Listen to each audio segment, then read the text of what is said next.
நாடுகளில் ஒன்றான ஓமானில் வரலாறு காணாத அதிதீவிர கனமழை பெய்துள்ளது. கடந்த சில நாட்களாகவே ஓமானின் பல்வேறு பகுதிகளில் இடைவிடாமல் இடைமின்னலுடன் கூடிய கனமழை பெய்ததன் காரணமாக சாலைகள் மற்றும் தெருக்களில் வெள்ளம் சூழ்ந்துள்ளது. இதனால் சாலைகள் மற்றும் தெருக்களில் வெள்ளம் ஆறுபோல் ஓடுவதையும் காணலாம். கார்கள் வெள்ளத்தில் மிதந்து செல்கிறது. இந்த அதிதீவிர மழை காரணமாக ஓமானின் பல்வேறு பகுதிகளில் விடுமுறைகளும் அறிவிக்கப்பட்டிருந்தது. குடிமக்கள் மற்றும் குடியிருப்பாளர்கள் வெளியே செல்ல வேண்டாம் என்றும் வாடிகளை கடக்க வேண்டாம் என அதிகாரிகள் அவ்வப்போது எச்சரிக்கைகளையும் விடுத்து வந்துள்ளார்கள்.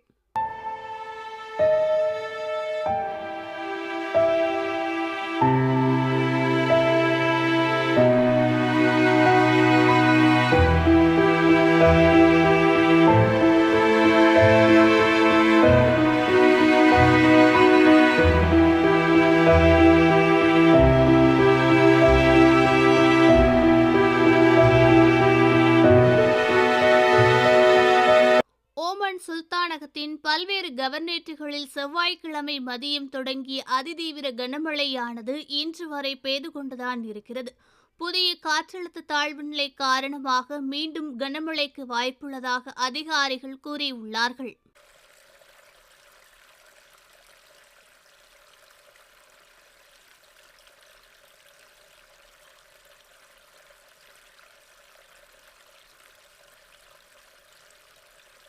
இது குறித்து வெளியிட்டுள்ள அறிவிப்பில் அல் டக்லியா, அல் ஷர்கியா மற்றும் கிழக்கு மாகாணங்கள், வடக்கு மாகாணங்கள் ஆகிய இடங்களில் கனமழை பெய்ய வாய்ப்புள்ளதாகவும் இந்த கனமழையானது திடீர் வெள்ளத்துடன் தொடர்புடையதாக இருக்கலாம் என கூறியுள்ளார்கள். அதே சமயம் ஓமான் சுல்தானகத்தின் மற்ற வடக்கு கவர்னரேட்டுகளில் மாறுபட்ட அதிதீவிர மழைக்கு வாய்ப்புள்ளதாகவும் கூறியுள்ளது.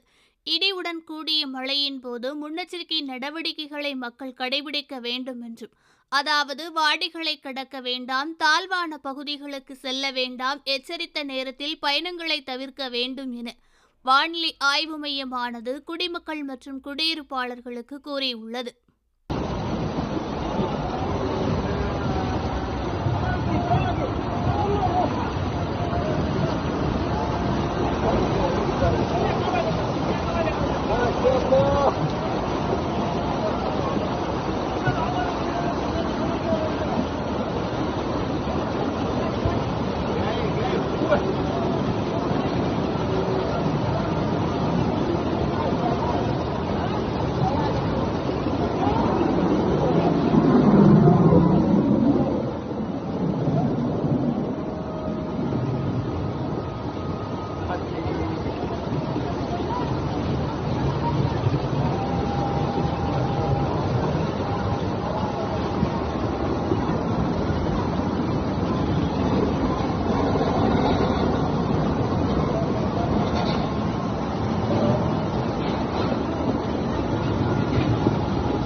ஓகே ஃப்ரெண்ட்ஸ், இது போன்ற நியூஸ்களை உடனுக்குடன் தெரிந்து கொள்ள எங்கள் ரேஸ் தமிழ் சேனலை லைக் பண்ணுங்க, ஷேர் பண்ணுங்க, கமெண்ட் பண்ணுங்க, மறக்காம சப்ஸ்கிரைப் பண்ணுங்க.